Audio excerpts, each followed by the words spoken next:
तर नववर्षाच्या स्वागतासाठी सर्व मुंबईकर आता सज्ज झालेले आहेत। वांद्र्यातील काटर रोड परिसरामध्ये वंडरलँड तयार करण्यात आलंय। या वंडरलँडमध्ये सर्व मुंबईकरांसाठी मोफत प्रवेश आहे।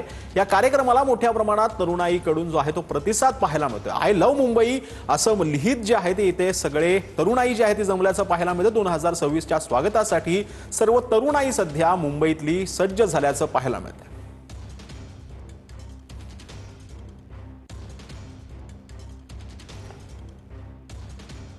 मुंबईच्या वांद्र्यातील काटर रोड परिसरामध्ये नववर्षाच्या स्वागतासाठी वंडरलँड जे आहे ते तयार करण्यात आले आहे। तर नववर्ष स्वागतासाठी शिर्डीमध्ये भाविकांची मोठी गर्दी झाली आहे। साई समाधी मंदिरावर आकर्षक अशी फुलांची सजावट करण्यात आलेली आहे। विद्युत रोषणाईने साई मंदिर परिसर उजळून निघाला आहे। संपूर्ण साई नगरीमध्ये उत्साहाचं वातावरण पाहायला मिळतंय।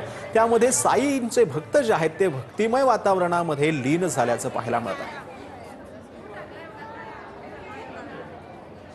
नवीन वर्षाचं स्वागत होणार आहे आणि साईबाबांच्या शिर्डीमध्ये देखील भाविकांची मांदियाळी जी आहे ती सकाळपासून पाहायला मिळते।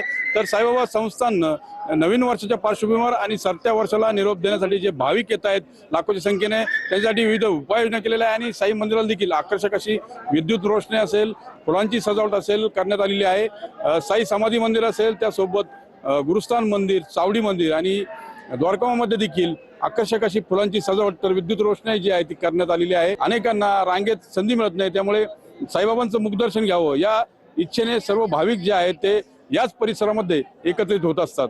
मनोज गाळीकर, TV9 मराठी, शिर्डी, अहिल्यानगर। तर 31च्या पार्श्वभूमीवर नवी मुंबईमध्ये नाकाबंदी लावण्यात आलेली आहे। नवी मुंबई पोलिसांकडून गाड्यांची तपासणी करण्यात येते। एकूण 2,500 पोलिसांचा फौजफाटा सध्या तैनात करण्यात आलेला आहे। सर